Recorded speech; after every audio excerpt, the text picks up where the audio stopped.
이 복된 시간에 주시는 하나님의 말씀은 레위기 21장 1절에서 9절까지 말씀입니다. 레위기 21장 1절에서 9절까지 말씀. 레위기 21장 1절에서 9절까지 말씀 교독하겠습니다.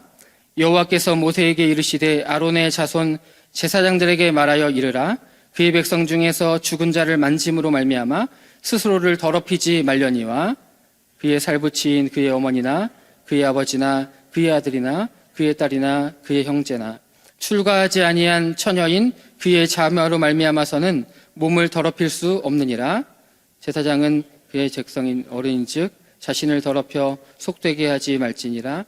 제사장들은 머리털을 깎아 대머리 같게 하지 말며 자기의 수염 양쪽을 깎지 말며 살을 베지 말고 그들의 하나님께 대하여 거룩하고 그들의 하나님의 이름을 욕되게 하지 말 것이며 그들은 여호와의 화제 곧 그들의 하나님의 음식을 드리는 자인즉 거룩할 것이라. 그들은 부정한 창녀나 이혼당한 여인을 취하지 말지니 이는 그가 여호와 하나님께 거룩함이니라. 너는 그를 거룩히 여기라. 그는 내 하나님의 음식을 드림이니라. 너는 그를 거룩히 여기라. 너희를 거룩하게 하는 나 여호와는 거룩함이니라. 함께합니다. 어떤 제사장의 딸들이든지 흥음하여 자신을 속되게 하면 그의 아버지를 속되게 함이니 그를 불사를 지니라. 아멘. 주님의 몸된 교회를 섬기는 자의 거룩, 주님의 몸된 교회를 섬기는 자의 거룩이라는 제목으로 말씀을 나누겠습니다. 여러분, 거룩함에도 정도의 차이가 있을 수 있다는 생각을 혹시 해보셨습니까? 완전하신 하나님의 입장에서의 거룩은 정도의 차이가 있을 수 없지만 늘 불완전한 사람의 입장에서 거룩함이란 정도의 차이가 있을 수밖에 없습니다. 그것은 아마도 하나님과의 거리가 결정하는 문제일 겁니다. 실제로 이스라엘 성전은 외부에서 시작해서 이스라엘의 뜰, 제사장의 뜰, 그리고 성소와 지성소의 순서로 하나님과의 거리가 좁혀질수록 거룩함이란 더욱 심화되고 요구되었습니다. 그러므로 하나님께 제사를 드리고 제물을 바치는 제사장은 하나님의 가까이에서 일을 했기 때문에 그런 근접성이란 하나님의 거룩함을 더 진하게 상기시키곤 했습니다. 그런 이유로 이스라엘 백성들은 제사장들이 더 밀도 있고 고결한 거룩함을 유지할 수 있도록 협력해야만 했습니다. 그들은 제사장에게 부정한 것이 닿지 않도록 노력해야 했고 부정한 음식이 가지 않도록 신경 써야 했으며 제사장이 갖는 인간관계에도 부정함이 전가되지 않도록 애를 써야만 했습니다. 그것이 바로 오늘 우리가 읽은 본문 8절의 말씀입니다. 너는 그를 거룩히 여기라. 그는 내 하나님의 음식을 드림이니라. 너는 그를 거룩히 여기라. 너희를 거룩하게 하는 나 여호와는 거룩함이니라.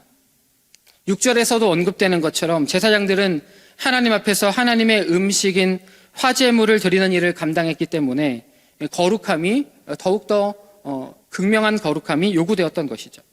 오늘 우리가 읽은 본문은 바로 제사장의 거룩함, 특별히 일반 제사장의 거룩함의 문제를 다룹니다. 1절부터 6절까지는 장례와 관련한 일반 제사장의 거룩의 문제를, 그리고 7절부터 9절까지는 결혼과 관련된 일반 제사장의 거룩의 문제를 다루고 있죠.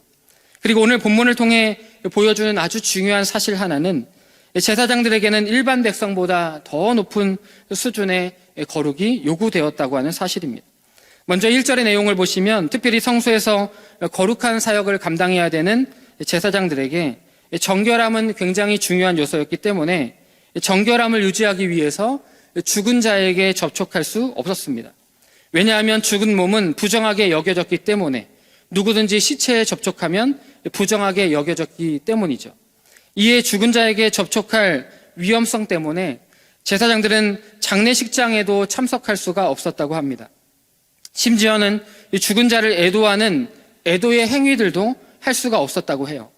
5절의 내용을 보시면 그런 배경 속에서 등장하는 이야기입니다. 5절에 기록된 내용을 보시면 살을 베는 행동, 이방인들 사이에서 죽은 자를 위해서 신의 관심을 집중시키려고 했던 애도의 방법이었다고 합니다. 또한 고대인들에게 이 살이란 피로 가득 채워진 속살을 가리키는 것이었죠. 이러한 살을 손상시키는 행위는 육체의 완전함으로 상징되는 이 거룩함과는 양립될 수 없는 일이었습니다. 그러나 가까운 친척, 즉 직계가족인 부모나 자녀 그리고 형제가 죽었을 경우에는 장례에 참여하는 것이 어느 정도는 허락되었다는 사실이죠. 3절의 말씀을 근거로 보면 출가하지 아니한 제사장의 누이가 죽었을 경우는 장례에 참여하는 것이 가능했지만 결혼하여 출가한 제사장의 누이가 죽었을 경우에는 참여할 수가 없었습니다. 이는 누이의 남편이 이 장례를 주관해야만 했다고 합니다. 이처럼 제사장의 부정은 백성 전체에 미치는 영향이 컸기 때문에 4절의 말씀처럼 일반 백성보다 주의가 필요했던 것이죠. 4절에 언급된 표현을 조금 더 주목해 보면 제사장은 그의 백성의 어른이다라고 하는 표현이 등장합니다. 어른에 해당되는 히브리어 바알은 주인, 남편 그런 의미를 갖고 있죠. 곧 제사장이 백성의 어른인 이유는 그들이 백성을 대표해 하나님께 나아갔으며 하나님의 말씀을 가르치는 일을 했기 때문입니다. 그런 이유로 제사장의 거룩은 더욱 중요한 문제로 대두되었던 것이죠. 또한 일반 제사장들은 결혼의 문제에 있어서도 거룩을 훼손해서는 안 되었습니다. 성적으로 문란한 여인들과 결혼해서도 안 됐고 이혼당한 여인들과도 결혼해서 안 되었습니다. 여기서 특히 후자의 경우 이혼당한 여인들과의 결혼은 일반 백성들에게는 별 문제가 되지 않았다는 점에서 제사장의 거룩에 대한 요구가 일반 백성들보다는 높았다는 사실을 우리는 알 수 있습니다. 곧 제사장들은 하나님께 헌신된 자들로서 이들의 아내 역시도 단정한 품행과 성품을 지녀야만 했던 것이죠. 왜냐하면 아내의 품행이 제사장인 남편에게 영향을 미쳤기 때문입니다. 그뿐만이 아닙니다. 9절을 보시면 제사장의 자녀의 품행 역시도 제사장에게 영향을 미쳤음을 잘 보여줍니다. 일반적인 행음에 대한 형벌은 돌로 쳐 죽이는 것이었지만 제사장의 딸의 행음을 보시면 아버지를 속되게 하였기에 불사르라라고 하는 형벌을 명령했습니다. 이러한 행음이 이방 풍습 중에 하나였기 때문에 여호와 하나님께 드리는 예배에 있어서 이방 풍습에 대한 단호함을 보여주기 위해서 엄중한 처벌을 내리게 된 것이죠. 또 다른 면을 보면 구약 성경의 율법 중에서 죄인을 불태워 죽이라고 하는 이 명령은 지금 구절을 제외하고 앞선 20장 14절에 아내와 장모를 함께 성적으로 범하는 경우뿐이었다는 것이죠. 그 밖에 구약 성경에서 죄인을 불태워 죽인 것에 대한 언급이 나오는 경우가 있는데요. 여호수아 7장에 나옵니다. 아간과 그의 집안의 경우 그때 불태워 죽이라라고 했다는 거죠.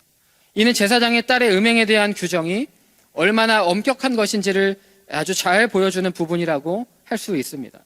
이제 말씀을 맺으면서 한번 적용하고 결단해 보겠습니다. 거룩함이란 구원받은 하나님의 백성에게 마땅히 요구되는 중요한 덕목입니다. 특별히 하나님을 섬기기로 작정한 사람들에게 거룩함은 가장 필수적인 조건이죠. 거룩한 삶이란 먼저는 시간을 구별하는 것이죠. 그리고 물질을 구별하는 것입니다. 마음을 구별하는 것입니다. 그리고 몸을 구별하는 것이죠. 이처럼 삶의 전 영역에서 구별이 일어나는 것이 성경이 말하는 거룩입니다. 그러나 우리가 꼭 기억해야 될 사실이 있습니다. 성화의 단계에 놓여 있는 우리가 거룩한 삶을 살기 위해서 우리가 거룩한 몸부림을 쳐야 하는 것은 분명한 사실이지만 그럼에도 불구하고 우리는 스스로 거룩해질 수 없습니다. 결국 우리가 거룩을 향해 나아갈 수 있는 이유는 거룩하신 하나님께서 우리를 거룩하게 하시기 때문인 줄 믿습니다. 그래서 오늘 우리가 읽은 레위기 21장과 22장은 계속해서 우리로 하여금 거룩하라고 하는 명령과 함께 하나님을 이렇게 소개합니다. 하나님은 거룩하게 하시는 분이시다라고 소개합니다. 바라기는 우리를 거룩하게 하시는 하나님으로 인해 거룩한 삶을 향해 계속해서 달려나가는 저와 여러분 될 수 있기를 예수 이름으로 축복합니다. 이제 적용입니다. 구약의 제사장들이 위엄을 갖추고 올바르게 거룩한 삶을 살아야 한다는 사실은 오늘날 교회에도 예외가 아닌 것이죠.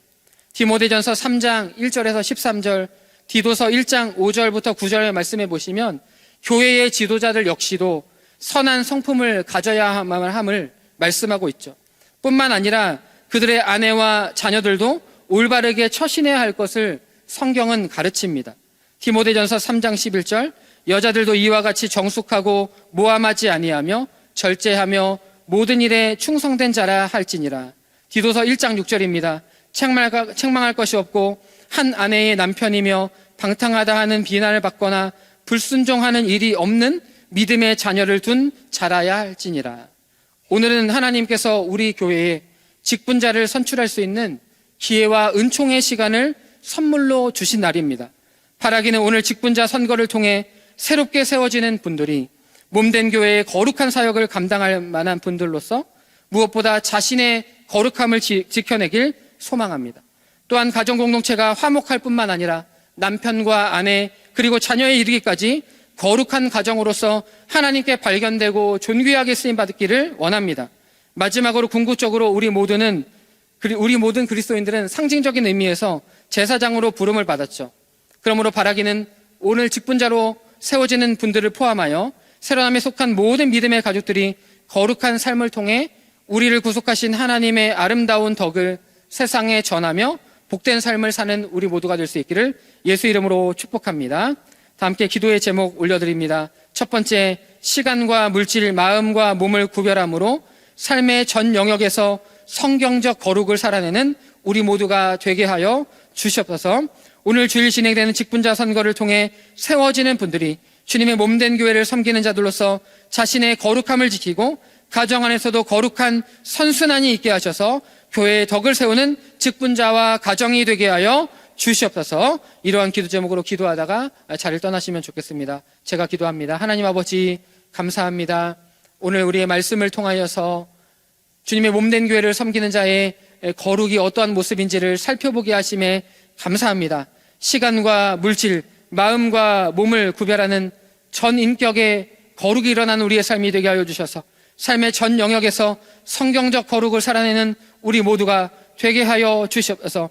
오늘 주일은 직분자 선거를 통하여서 우리에게 기회와 은총을 선물로 주신 날입니다.